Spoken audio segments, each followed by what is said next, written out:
बिस्मिल्लाहिर्रहमानिर्रहीम। अस्सलामुअलैकुम। Welcome to ऐसे टीचिंग जोन।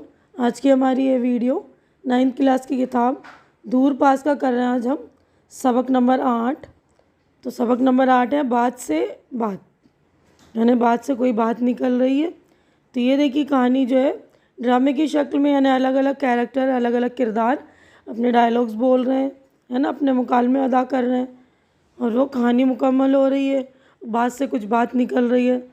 तो इसका मतलब मैं आपको डिटेल में समझा दूं कि इसकी कहानी का जो है ये डिटेल ये है कि शाहीन ने घर में दाखिल होकर सलाम दुआ की और भाई जान की खैर व आफ़ियत दरियाफ़्त करने पर शाहीन ने कहा कि आपको हमारी खैरियत मालूम करने की फ़ुर्सत कहाँ।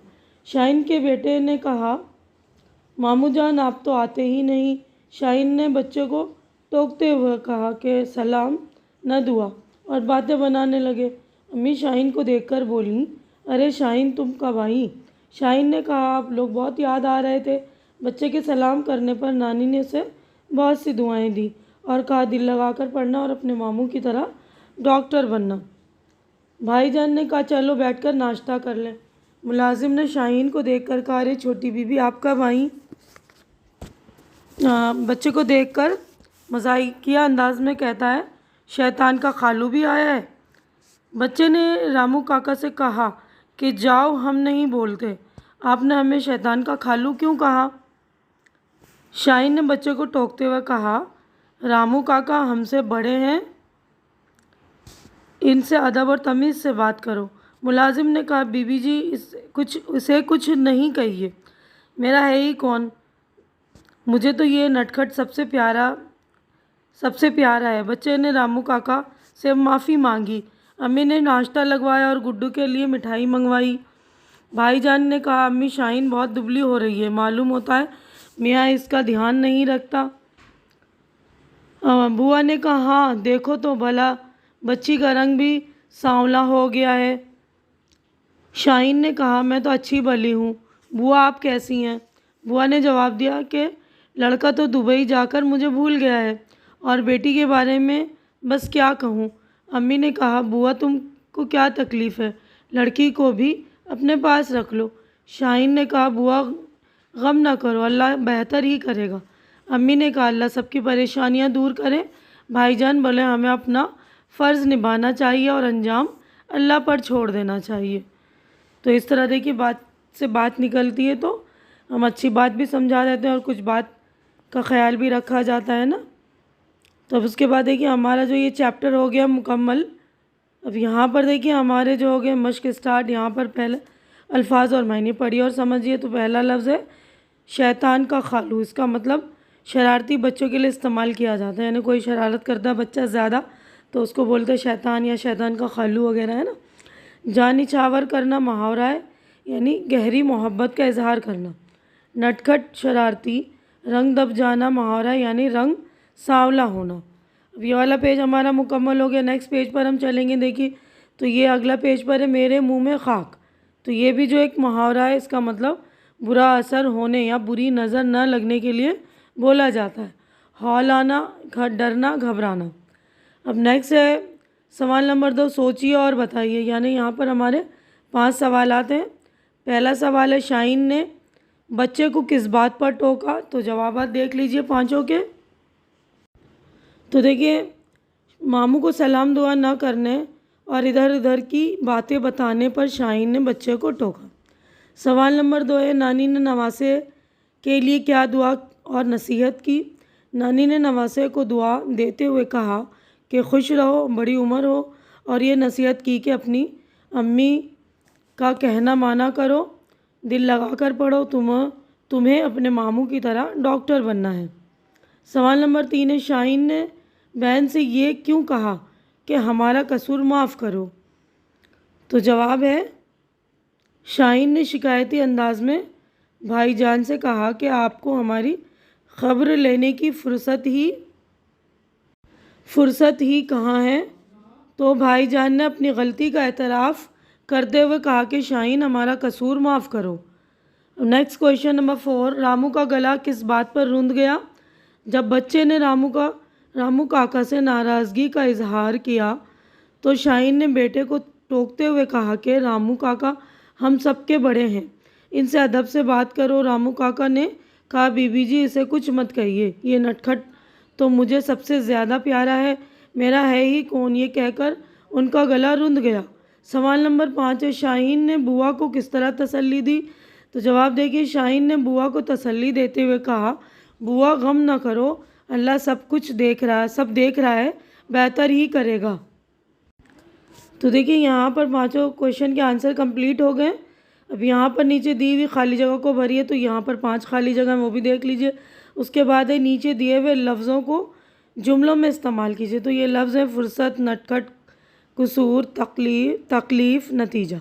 तो इसके जुमले में इस्तेमाल और ये खाली जगह देख लीजिए आप। तो देखिए नेक्स्ट है खाली जगहों को भरिए। तो पहली है, बेटे क्या बात है, सलाम न दुआ, लगे इधर उधर की बातें करने। सवाल नंबर 2, अम्मी क्या आप खड़े खड़े ही बातें करेंगी। नंबर 3 है, रामू काका हम सबके बड़े हैं, अदब से बात करो। चौथा है, अम्मी ज़रा देखिए शाहीन कितनी दुबली हो रही है। नंबर 5 है, ऐसी बातों से बड़ा हौल आता है। तो पहली खाली जगहों में इधर उधर, खड़े खड़े, अदब, उसमें दुबली, कितनी दुबली, हॉल, ठीक है ना। अब अगला क्वेश्चन था जुमलों में इस्तेमाल करना। ये देखिए सेंटेंस हमें बनाने। तो पहला लफ्ज़ है फुर्सत।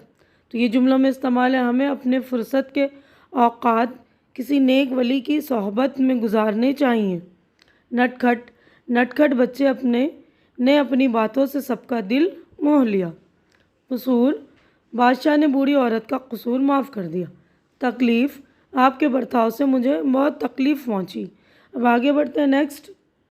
अगला लफ्ज़ है देखिए नतीजा, बुरे काम का बुरा अंजाम होता है या बुरे काम का नतीजा बुरा होता है। तो यहाँ पर नतीजा लफ्ज़ है, तो नतीजा लिखिएगा, बुरे काम का नतीजा बुरा होता है।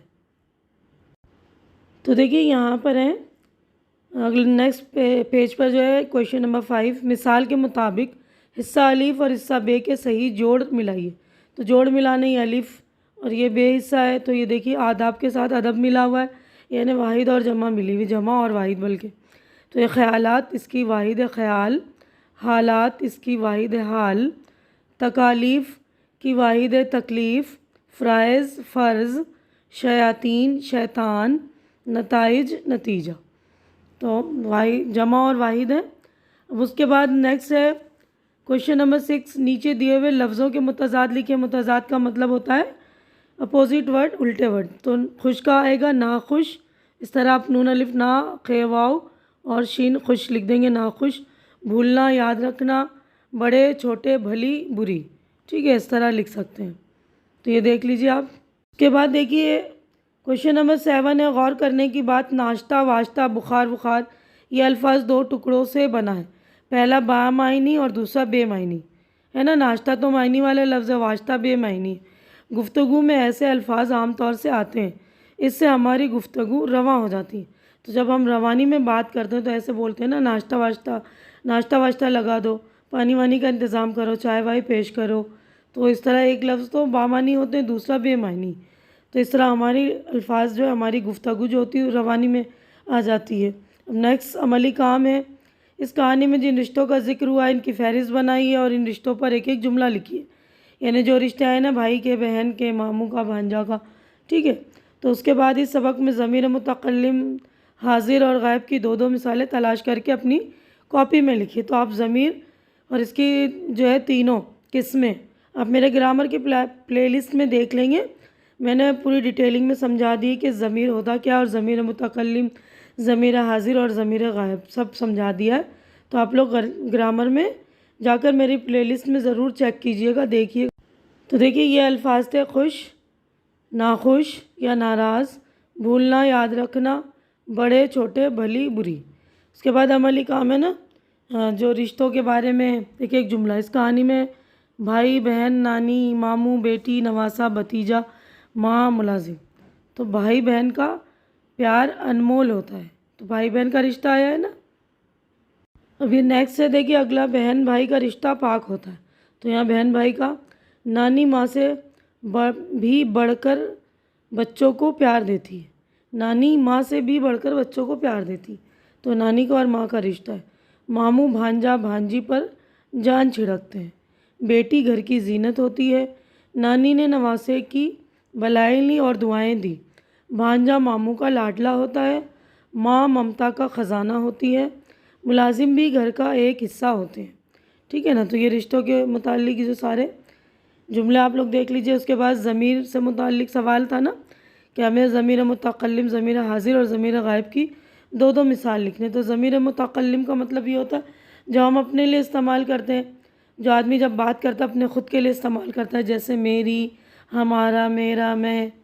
उसके बाद हाजिर जो सामने होता है, हम जिससे बात करते हैं, आप, तुम वगैरह, है ना। गायब जो हमारे सामने नहीं होता लेकिन हम उसके बारे में बात करते हैं, उसको कहते हैं गायब। तो वो उसका, ठीक है ना। तो देखिए सारा काम हमारा कंप्लीट हो गया आज की वीडियो में। बस इतना ही। उम्मीद है कि जो कुछ मैंने आप लोगों को समझाया अच्छी तरह से समझ में आ गया होगा और मेरी वीडियो भी आप लोगों को अच्छी लग रही होगी। अच्छी लग रही तो इसे लाइक कीजिए, ज़्यादा से ज़्यादा शेयर कीजिए, ताकि जो भी आपके ज़रूरतमंद दोस्त वगैरह, फ्रेंड्स या कज़िन्स वगैरह, उन सबकी भी ज़रूरत पूरी हो सके, उनके लिए ये वीडियो हेल्पफुल साबित हो। और मेरे चैनल को सब्सक्राइब करके आप लोग मेरी भी हेल्प करें, मेरी हिम्मत बढ़ाएं। हमारी नेक्स्ट मुलाकात अगली वीडियो में, अगले चैप्टर में होगी। तब तक के लिए आप लोग अपना ख्याल रखिए, मुझे दुआओं में याद रखिए। अल्लाह हाफिज़।